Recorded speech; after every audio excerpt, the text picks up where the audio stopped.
it's extremely obvious that Kevin Stefanski doesn't mess with Shedeur Sanders the way the outside public believes that he should. When you think about this process, it feels that Kevin Stefanski wasn't ready to draft Shedeur Sanders, and then upon drafting him, he didn't put a plan in place to handle the person. You have to understand with Shedeur Sanders is going to come more media attention, more scrutiny. He's going to be treated unlike anything else in that locker room or anything else we see in the league based on his position. He won't be treated like a backup. He won't be treated like a third stringer. He won't be treated like a practice squad guy. You're going to have to answer questions about him, which is why you need answers prepared. Ryan Clark just detonated a truth bomb so loud you could probably hear the echo all the way across Ohio. He didn't just break down football, he ripped it open like the finale of a scandal-filled reality show. This wasn't analysis. This was an expose that left Cleveland's locker room looking like a soap opera set. He tore the mask off the Browns' so-called strategy. And what spilled out? Pure chaos. Are we watching a rebuild, a meltdown, or just straight delusion? Because whatever this is, it's messier than a sideline Gatorade explosion. Fans are stunned, players are tense, and that building's energy absolutely unhinged. And listen, before we dive deeper into this storm, hit that subscribe button. You won't want to miss what's coming next because this tea is boiling hot. No storm cloud hit Cleveland this week. Ryan Clark did. 1 minute everyone's smiling for the cameras like it's a family photo, and the next, boom, the internet's on fire and the Browns can't hide behind the smoke anymore. So what caused the explosion? QB1 talk, that's what. Picture this, a rookie quarterback who looks like he was engineered in a top secret football lab. Shedeur Sanders, calm, composed, sharp as a razor, and smooth like he's been running NFL routes since grade school. Every move screams confidence. Every throw looks like it was made for a highlight reel, and his poise, man, it's unreal. Veterans are already side-eyeing their contracts, wondering if it's time to update those resumes. But here's the twist. In Cleveland, that's a problem. Too much confidence, too much talent, too much shine. Suddenly, the insecure ones start sweating bullets. Instead of celebrating a phenom, they start whispering, doubting, and ducking for cover. And then Ryan Clark stepped in, not with a whisper, but a full-blown explosion on live TV. He didn't sugarcoat a thing. He lit it up. The lights flickered, jaws dropped, and the internet went nuclear. One quote and boom. Fans finally saw through the smoke. That development process the Browns brag about, yeah, it's not strategy. It's confusion wrapped in buzzwords. Think about it. Shedeur walks into camp cool as ice, laser focused, throwing darts like it's recess ball. Reporters can't stop filming him. Teammates are calling him a natural, and fans, they're already buying his jersey before the kid even takes a real snap. The hype's that crazy. But then, boom, the depth chart drops, and guess what? He's nowhere. Not QB2, not even a whisper in the mix. You could practically hear the whole city of Cleveland gasp from Lake Erie to downtown. Pure disbelief. It's like the Browns drafted a superstar just to flex for social media, not to actually let him play. That's not strategy, that's show business. A PR stunt disguised as football. The old Cleveland special, where real talent gets sidelined while the coaching staff holds another process meeting to talk circles around progress that never happens. It's been the same broken record for years. And finally, Ryan Clark said what needed to be said. He didn't hold back. He burned the whole mindset to ashes on national TV. This wasn't about competition. It was about control. Because in Kevin Stefanski's world, the system's the star, not the players. Shine too bright, bring too much energy, or dare to have a little swagger. Suddenly, you're a distraction. He doesn't want fire, he wants robots. He wants quiet, structured, playbook loyalty. And to him, personality is the ultimate penalty flag. It's wild. Talent gets treated like a threat instead of an opportunity. The Browns keep saying, trust the system. But when the system keeps benching potential greatness, maybe it's time to ask who that system's really built to protect. Cleveland hasn't earned the right to act picky, not even close. That should be it in terms of seeing a dual threat at the quarterback position with extreme athleticism being questioned as to whether or not they could play the quarterback position. What's the problem? I see no problem. So I'm pretty ticked off that Ryan Clark deleted his tweet, according to the reports. Because what'd you take it down for? You were right. This is a team that throws a parade just for hitting .500, and now that they've got a young quarterback who's calm, sharp, and dangerously good, suddenly everyone's getting nervous. The locker room's shining too bright too fast, and the coach, he's squinting like the lights exposing every crack in his plan. It's not like the other quarterbacks are tearing it up either. You've got veterans moving like their batteries just died mid-game, and backups acting like a 5-yard pass is some kind of complex math problem. Meanwhile, Shedeur's just standing there, cool, focused, and watching everything unfold like he's filming How to Waste a Rookie Year, the Cleveland edition. You can see it in his eyes. He knows exactly what's going on, but he's smart enough to let everyone else show their cards first. This is what the Browns now call player development. Please, it's more like player delay. They're burying the one guy who actually has the juice, and for what? To protect feelings? To play it safe? That's like owning a Ferrari and choosing to cruise in a minivan because the coach likes how it handles in traffic. Make it make sense. Ryan Clark said exactly what fans have been whispering for months. The coach never even wanted Shedeur. That call came straight from the front office, and now Stefanski's just babysitting the decision like it's an unwanted hand-me-down. You can feel it, that awkward tension that tells you this partnership was doomed from the start. Because let's be real, you can't coach what you don't believe in. You just manage it until it crashes, then pretend it was all part of some long-term vision. The signs are everywhere. Tight-lipped interviews, vague answers, and those robotic press conferences filled with, "We'll see what happens." Translation, I'm not happy, but I can't say it out loud. That's classic coach speak when the walls are closing in. Meanwhile, Shedeur is out there at practice putting on a clinic. Every throw's a laser, every move's smooth, and those defensive backs, they're gonna need therapy after getting carved up like that. Just picture Stefanski sitting in his office late at night. One monitor replaying Shedeur's flawless footwork, the other looping a meditation video titled How to Ignore Greatness, Preseason Edition. You know he's feeling the pressure, but instead of embracing the storm, he's pretending it's not there. And here's the wild part. Shedeur walks out cool as ice, reading defenses like he's scrolling through his phone. He's smiling through it all. Cool, calm, and unbothered. Then the QB2 spot opens up, and fans are thinking, finally, it's Shedeur's moment. But guess who gets the call instead? Bailey Zappi. Yeah, that Bailey Zapp, the guy who can't hit a slant without sending the ball on vacation. That move was the NFL equivalent of ordering decaf on a night shift, completely pointless. Fans went ballistic. Within hours, hashtag Shedeur. We let all this digest after the Cleveland Browns got beat by the Pittsburgh Steelers 23-9 today. And once again, Kevin Stefanski's offense looked mediocre and looked dismal the whole game. Now, Kevin Stefanski is the head coach, and he's trying to be the play caller as well. Kevin Stefanski's offense, he can't muster up enough points to win ball games when they have. Suppression was trending everywhere. It sounded like a wild conspiracy, except this one actually felt real. Social media lit up with split-screen clips. Shedeur firing precision darts, while Zapp is overthrowing open receivers like accuracy gives him hives. It wasn't even close. This wasn't a quarterback battle. It was a highlight reel massacre. And what did Stefanski do? He doubled down, hiding behind the same tired excuses. Competition, development, patience. Please, that's just coach speak for stalling.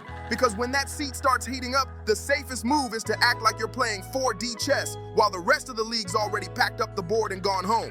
The deeper fans dug into Ryan Clark's comments, the clearer the picture got. This isn't just a quarterback chart issue, it's an identity crisis. On one side, you've got the old school coach clinging to control, scared of change, and desperate to protect his system. On the other, you've got a new gen quarterback who is the system. Confidence, charisma, and chaos all in one. He's not just a player, he's a movement.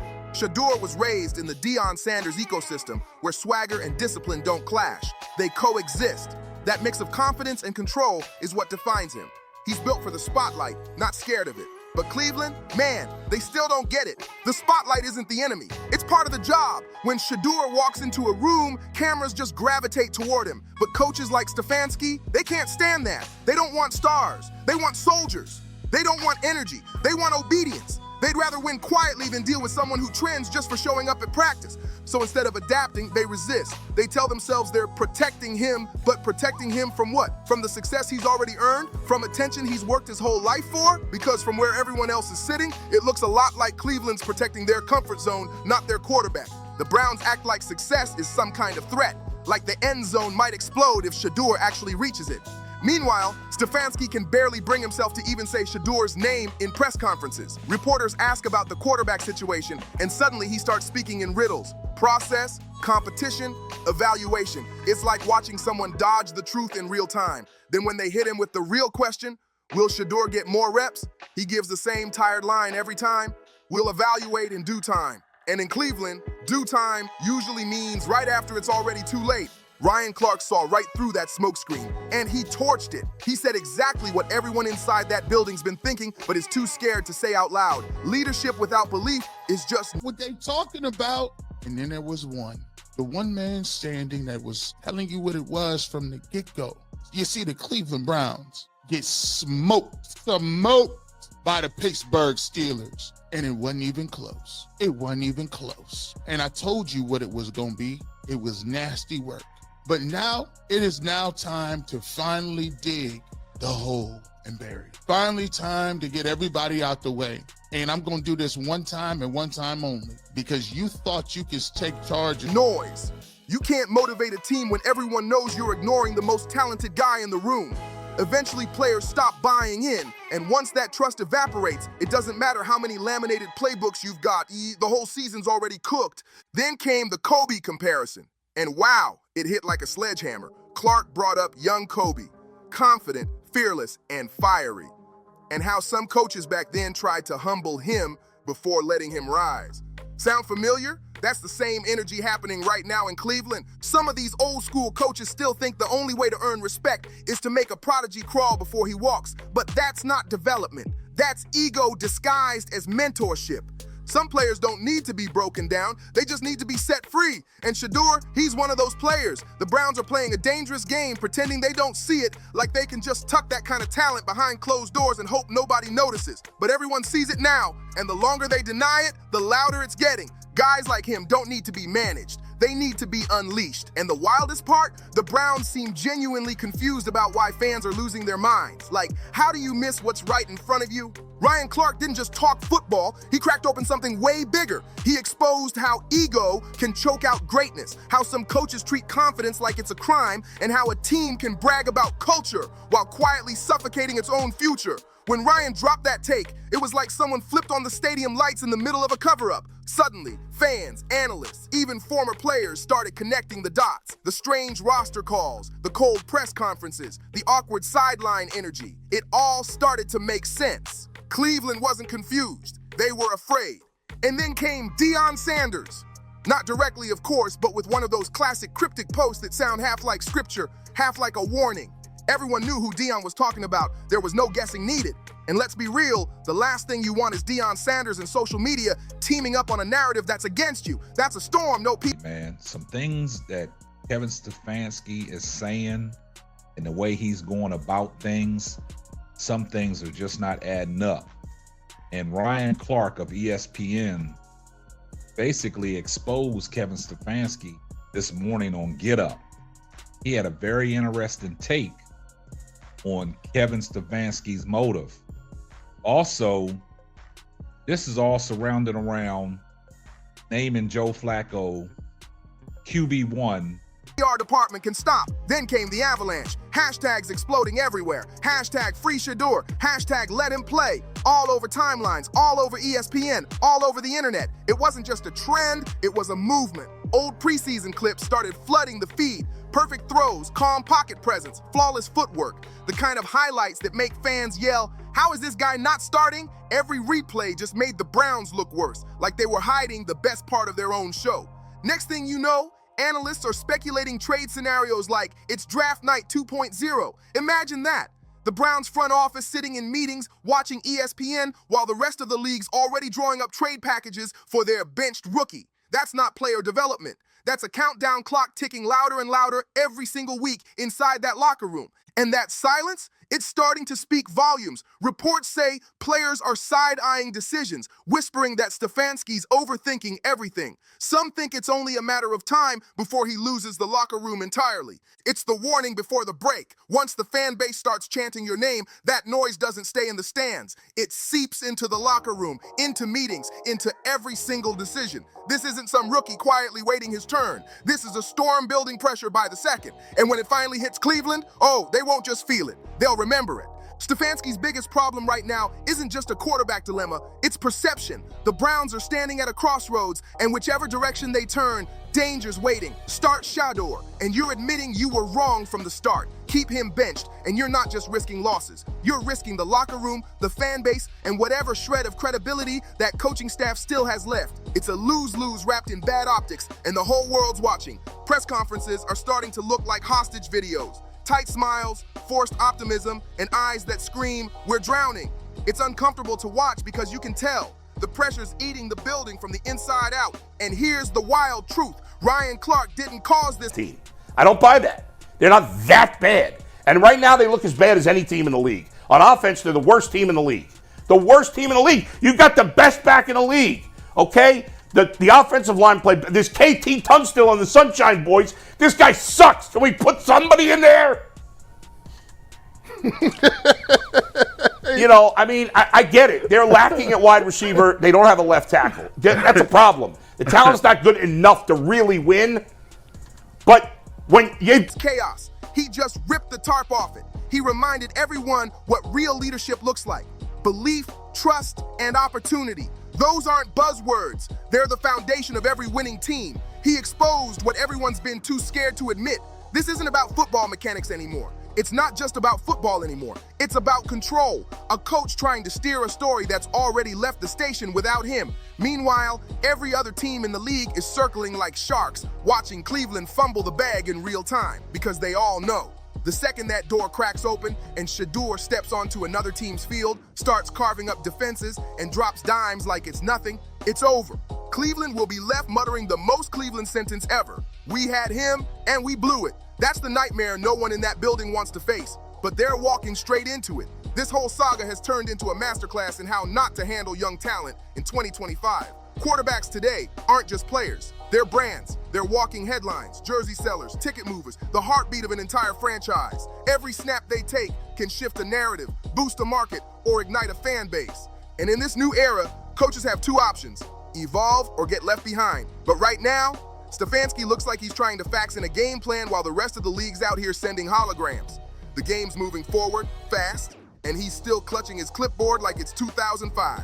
Then came Ryan Clark's closing line, and man, it hit harder than a fourth quarter blitz. He said it straight. Shedeur's got what you can't teach: swagger, composure, and legacy.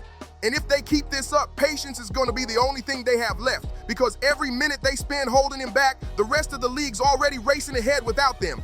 And here's the craziest part. Shedeur Sanders hasn't even started yet. He's not sitting there waiting for someone's approval. He's waiting for his moment. And the second he gets it, all that talk about development and readiness will vanish faster than a Cleveland playoff lead.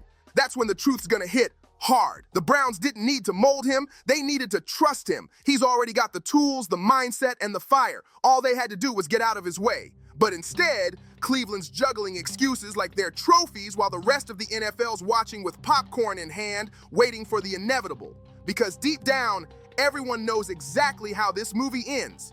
The rookie they tried to overlook is about to become the headline they can't escape. And when that day comes, Kevin Stefanski won't just have to explain why he benched him, he'll have to explain why he ever thought he could. So if you've been riding with this story, hit that like, subscribe, and share. Because trust me, you don't want to miss what comes next. Drop your thoughts in the comments too. This saga's just getting started, and it's about to get wild.